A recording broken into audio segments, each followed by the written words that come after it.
Hi everyone, welcome back to the channel for the final video of the working week, and we are going out in style because we have got so much to chat about. We're going to round up all of the discussion that is left from last night. We're going to talk hamstring injuries. We're going to look at potential striking options in the Celtic B team. We're going to bring in some of your comments, the good ones anyway, from last night's live stream. And at the end, we're going to map out Celtic's route to Conference League glory. Yes, I know, we're setting the bar high, but as the legendary Pitbull once said, reach for the stars, and if you don't grab them, you're still on top of the world. Think about it.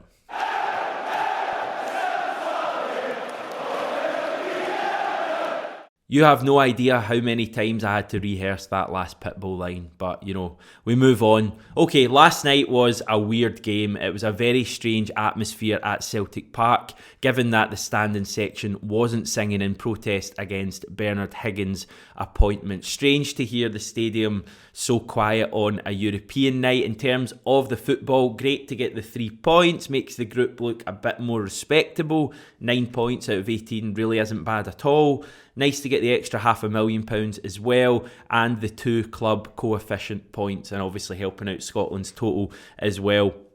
Obviously, the big topic on your minds in the comments last night was Kyogo's injury and the decision by our wonderful leader Ange to bring him on. We start with Glenn Etive, who's saying, fans are annoyed because Kyogo was injured. I wouldn't blame Ange for this. Did you hear the cheer when he came on? So all good until he picks up an injury. Nobody is saying a word about bringing Callum McGregor on, who is arguably our best player. He got through the game unscathed, so no one's moaning. Hindsight is 2020. But Angel disagrees. No reason to bring Kyogo on, just poor decision making, not hindsight, just another nonsensical decision. Should never have been on the bench, better with kids. Completely meaningless game. Our B squad would have beaten their B squad, especially if Bain wasn't in goals. Near Beaton was excellent again. And finally, Snowman saying hamstring injury risk increases with loading match time. Do you have a medical background, Snowman? Because you sound very educated. Each time a hamstring is injured, it heals with scar tissue, which increases the chance of re-injuring. Unfortunately, Celtic's lack of recruitment over summer, lack of urgency, bringing in a sports science experts, and ironically doing well in cups has left the club in a horrible situation. The only option is bringing players in early January. Board, please make a big statement of support behind Ange's project. I wanted to chat a little bit about an interesting article that I came across last night after seeing some chat on the forums. It was to do with a recurring hamstring problem, or a number of hamstring problems that Liverpool had in Jurgen Klopp's first season coming into the club. Now, there's obvious similarities between the way Celtic play and the way Liverpool play, and Klopp's teams in general play. It's high intensity running, it's demanding a lot of the players, both in possession, but I'd say even more so when you're out of possession, to try and win the ball back. Now, the article from the BBC explains that Klopp's gegenpressing style, which is basically counter-pressing, requires plenty of training, which can leave players more susceptible to injury. So that's obviously applicable to Ange's Celtic as well. I dare say training has been a lot harder under Ange this season than it was a year ago under Neil Lennon. In fact, I think a number of players have actually spoken about that, how difficult the training has been. In the BBC article, they spoke to a physio called Colin Patterson. He explained that if an athlete is doing new movements or a specific type of consistent running, then the muscles take time to adapt. They do get there eventually, but it takes time. Overexertion, basically playing too many matches, which is applicable to Celtic, is a cause too. While the biggest factor in hamstring injuries is a previous hamstring injury, which obviously would be a worry with Kyogo, with James Forrest, with Starfelt, etc. But a lot in that article on Liverpool that applies to Celtic as well, and I certainly think there's merit in the fact that training's been much more intense under Ange, and also Celtic are playing so many games. I mean, it's great from our point of view, YouTube channel, and as Celtic fans to have games every few days because it's just so exciting. But it's a lot of football, and you've got to remember players like Kyogo have played basically all the way through since, I don't know when, but he played a full season in Japan. Ange has already spoken about how important the winter break is going to be for these guys and getting them some rest, but obviously that's not a luxury that we have right now. Moving on, and CP McMillan, so many hamstring injuries, seem like there's something not quite right with training, prep for games or cool downs. Far too many players impacted with hammy injuries. Ange playing Kyogo tonight was needless, and that could be the difference between us winning a cup or not and being in the title race after January the 2nd. Les saying the amount of games these players are having to play is obviously a factor in the injury toll. And finally, Matt Studley, good video lads, think the game showed Celtic has some depth to work with in some positions. Can't fault Ange much for the Kyogo sub. He was a natural replacement. Unless a player is under an injury cloud rather than just fatigue like Kyogo was, you have to go like for like. Don't get me wrong, he will wish he hadn't used him though. 100% Ange will wish he hadn't used him. I'm not going to get into the whole debate of whether Ange was right, Ange was wrong, injuries are luck, whatever, because we kind of did that a little bit last night, and it's also not really relevant. It's not going to bring Kyogo back for Sunday if we sort that issue out. So I think it's just a case of getting on with it now. But obviously the big concern going into Sunday, looking at the team we could play, is the striker and the lack of options, the lack of a real recognised first team striker. GG is still going to be out. I think Ayeti and Kyogo will almost certainly be out based on their injuries they picked up last night. So we'll go into Saturday's game almost certainly with a player playing out of position. Ange could put Lila Bada in there. I think that's probably the most likely thing he'll do, but that will depend on James Forrest being back and fit for Motherwell. Mikey Johnson tends to go through festive periods of playing as Celtic's main striker. It happens basically every season, so maybe we'll see that again.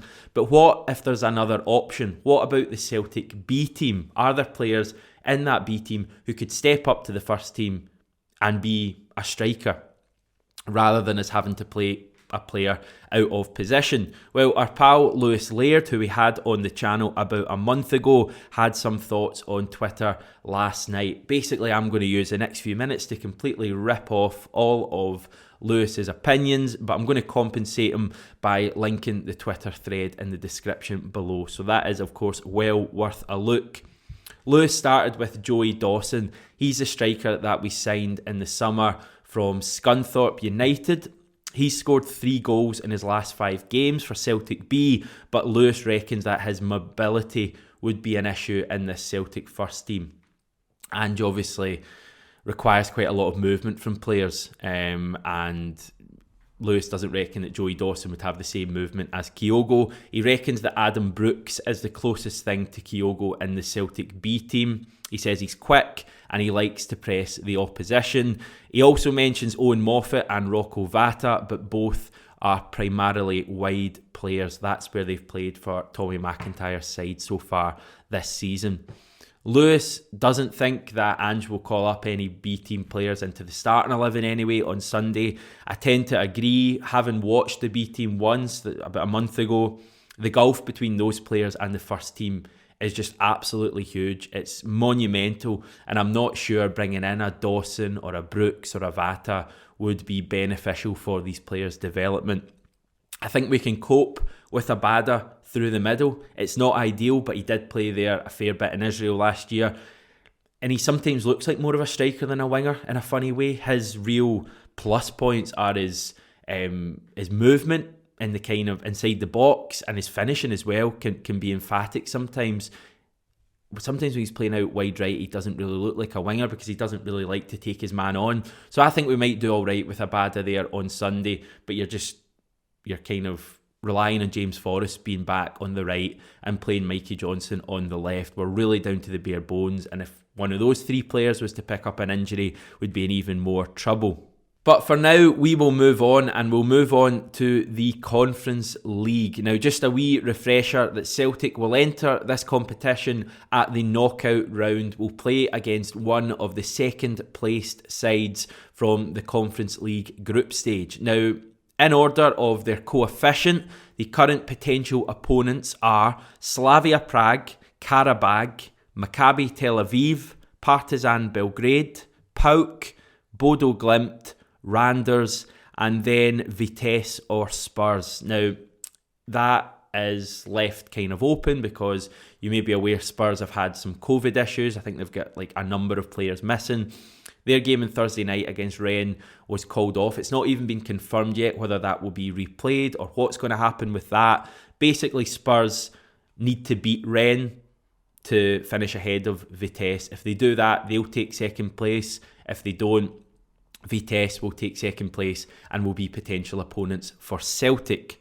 So one of those 9 teams, the first leg will be at Celtic Park on February the 17th, with the return leg away from home on February the 24th. The draw for this round, and this round only, is on Monday at 1 p.m.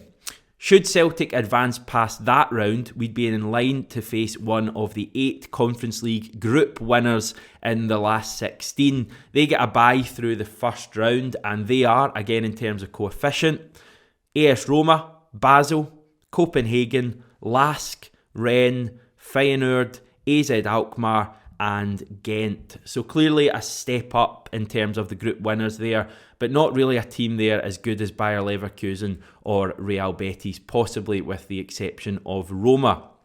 Again, for this round, Celtic would be at home first on March the 10th, with the second leg once again away from home on March the 17th.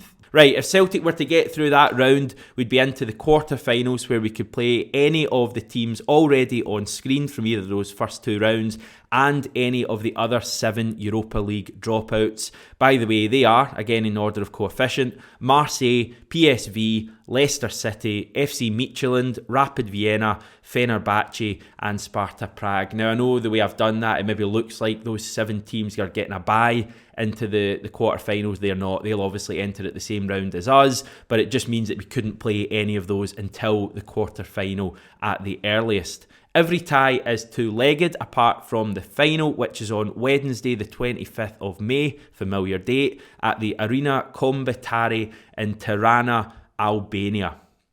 So just to reinforce once again, that's every team in the competition there on screen, plus Celtic of course. No more hidden surprises. Obviously the Spurs and Vitesse situation is still to be cleared up.